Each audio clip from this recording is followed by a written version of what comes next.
गौरा तेरे लाल को मनावे सारी दुनिया। गौरा तेरे लाल को मनावे सारी दुनिया।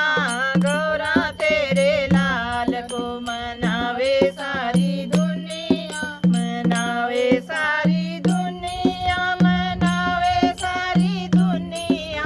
मनावे सारी दुनिया। मनावे सारी दुनिया। ओ गौरा तेरे लाल को मनावे सारी दुनिया। गौरा तेरे लाल को मनावे सारी दुनिया। घिस घिस चंदन भरी है कटोरी। घिस घिस चंदन भरी है कटोरी। ओ गणपति जी को तिलक